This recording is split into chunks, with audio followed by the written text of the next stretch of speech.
C'est en contradiction avec ce que Paul dit. Non, c'est plutôt Paul qui sera en contradiction avec eux. Non, non, moi je veux dire plutôt les chrétiens sont en contradiction avec ce que Paul dit, tout en reconnaissant Paul comme étant les pères du christianisme.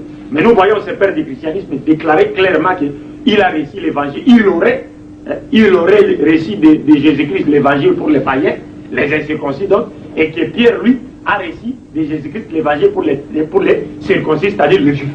Et à quel moment, puisque je retiens une chose, Paul n'a pas été apôtre de Jésus. Lorsqu'il dit Jésus le lui a dit, alors comment se passe c'est au travers d'une vision qu'il aurait vue sur le chemin de Damas. Et nous allons, n'est-ce pas, essayer de voir cette vision à la lumière de la Bible et nous demanderons bien après à Mwali Bankita de nous donner la lumière là-dessus. Mais dis-moi, sur ce que Paul dit ici, je voudrais ici attirer l'attention des chrétiens sur la contradiction apparente ou à la contradiction même qui existe entre ce que Paul dit et ce que les chrétiens disent des apôtres.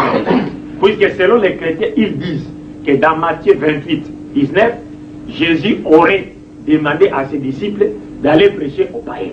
Or, en lisant Galates 2:7, Paul coupe court, il donne d'ailleurs raison aux musulmans, c'est-à-dire il appuie notre interprétation selon laquelle l'ordre donné par Jésus-Christ à ses disciples ne consistait nullement pour ces derniers à aller vers qui? Vers les païens. C'est ainsi Paul dit dans Galates 2:7 que Pierre, lui, a réussi l'évangile pour les circoncis. Et que lui, Paul, a réussi l'évangile pour les incirconcis, donc les juifs et les païens. Donc les juifs et les païens. Et dans ce passage, donc, Paul plutôt nous montre que lui et Paul avaient deux zones différentes d'apostolat. C'est-à-dire qu'ils avaient deux champs de travail différents. Pierre, pour lui, c'était pour les juifs, et lui, Paul, son champ de travail était pour les païens. Et il continue au verset 9 du même chapitre, Galates. Donc on va lire le verset 9 du même chapitre. Donc, Galates chapitre 2, verset 9, et il dit ceci. Il dit au verset 9, et lorsqu'ils reconnurent la grâce qui m'avait été accordée, Jacques, Céphas et Jean, considérés comme des colonnes, nous donnèrent la main droite à Barnabas et à moi en signe de communion. Ainsi, nous irions, nous, vers les païens, et eux, vers les circoncis. Félicitations. Et il affirme même que les disciples avaient reconnu la grâce qui lui aurait été faite par qui? Par Dieu. Comme quoi il lui a été choisi comme étant l'apôtre de qui? Des païens. Et que les autres ont été faits apôtres des juifs. Et ils ont conclu que Paul et Barnabas iront vers les païens, mais par contre les disciples, les apôtres de Jésus iront vers qui? Vers les juifs, et cela conformément à l'ordre qui leur avait été donné par Jésus-Christ, comme quoi ils ne devraient jamais aller vers les païens, moins encore d'entrer dans les villes des Samaritains, mais aller simplement chercher les enfants, aller seulement chercher les brebis perdues de la maison d'Israël. Encore une fois de plus, les musulmans ont raison. Bien, alors, donc ce qui va nous permettre donc de voir cette vision de Paul. Oui, là je crois que c'est Mwali Abdallah Makita qui va, n'est-ce pas, nous aider de voir qu'est-ce que Paul a vu au juste. Est-ce que sa vision était-elle correcte, était-elle juste, ou ce n'était qu'une invention de sa part? Oui, avant toute chose, Dieu a dit dans le Saint-Coran, بعد أعوذ بالله من الشيطان الرجيم بسم الله الرحمن الرحيم وقل جاء الحق وذاق الباطل إن الباطل كان زهوقا صدق الله العظيم. Et la vérité, ça est venu, le mensonge, c'est s'en est allé, et le mensonge, c'est ce qui s'en va. Dieu a dit la vérité. Eh bien, aujourd'hui, nous allons vraiment assister à ce qu'on appelle l'utopie ou la mascarade sur la vision de Paul concernant sa conversion au christianisme, parce que vous savez qu'il est le père du christianisme. Eh bien, dans Actes des Apôtres, parce que ça c'est très important, parce que les gens disent que c'est Paul qui est envoyé aux païens, qui est l'apôtre des païens, donc le prophète des païens. Mais nous allons essayer de vérifier son témoignage. Son témoignage, d'après ce qu'il a dit, qu'il est l'apôtre des païens. Nous allons vérifier son témoignage. Parce que si, dans ces trois versions, il y a une contradiction ou des contradictions, en tout cas là-dessus, nous allons dire que Paul n'est pas véritablement l'apôtre des païens, donc c'est un menteur. Et nous verrons à la fin, on va le café de qui? Nous tous, entre moi, nous et vous, nos chefs, frères, fidèles téléspectateurs et auditeurs. Dans Actes des Apôtres, chapitre 9, nous allons simplement épingler les points qui contredisent toute la version, tout son témoignage.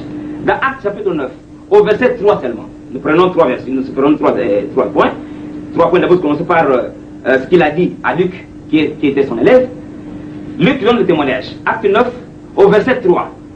On dit, Luc dit, comme il était en chemin et qu'il approchait Damas, tout à coup, il vit une lumière venant du ciel resplendir autour de lui. Donc, Paul a vu une lumière qui avait resplendu autour de lui. Et deuxième point, les hommes qui étaient avec lui ensemble, dans Actes chapitre 9, toujours au verset 7, il dit, les hommes qui l'accompagnaient, Paul, demeuraient stupéfaits. Ils entendaient bien la voix, mais ils ne voyaient personne. Eh bien, les hommes qui étaient avec Paul, donc ses compagnons de route, avaient bien vu, et avaient bien entendu la voix, mais ils ne voyaient pas la lumière ou ils ne voyaient rien. Troisième point, au verset 10 et 12, il est dit, car il est pris et il a vu en vision un homme du nom d'Ananias qui entrait et qui lui imposait les mains afin qu'il recouvrât la vue. Ananias répondit, Seigneur, j'ai appris de plusieurs personnes tout le mal que cet homme a fait au sein de Jérusalem plutôt. Donc là-dessus, Paul était devenu aveugle. Il est parti à Damas pour trouver qui? Un certain disciple nommé Ananias, pour qu'il recouvre la vue et pour qu'il ait la mission de cet homme-là qui avait reçu la mission de Jésus-Christ. Donc ici, nous épinglons trois choses. Nous épinglons donc la lumière qui avait resplendu autour de lui. Il y a lui seul qui est tombé par terre. Et de deux, les gens qui étaient avec lui ont entendu bien la voix, mais ne voyaient personne. Et le troisième point, c'est que la parole, donc le message, d'après cette vision, lui disait d'aller où? À Damas pour aller prendre la mission chez qui? La main d'Ananias. Ça, c'est la première version. D'après son élève Luc. Son propre témoignage au verset 22, chapitre 22, verset 14. Au verset 14.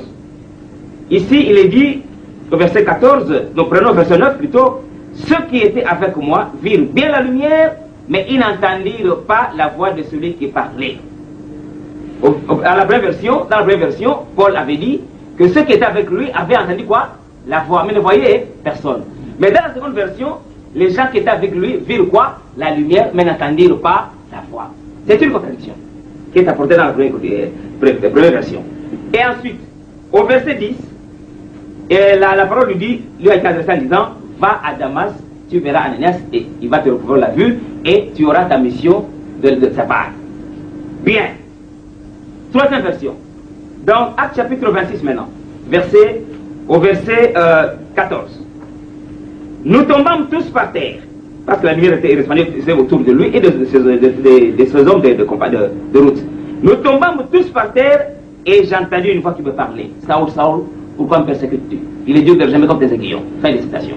Voilà. Dans deux versions, Paul avait vu la lumière seule et seul est tombé par terre.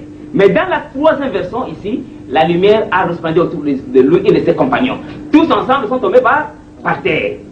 Voilà. Et la voix lui parlait seule. Donc, les hommes, ses compagnons, n'avaient pas entendu la voix, mais seul a entendu la voix qui disait, eh bien, j'étais apparu, et la voix disait quoi encore? Au lieu que la voix puisse lui dire d'aller à Damas pour voir Ananias, mais c'est fini, ici, il était guéri sur le champ.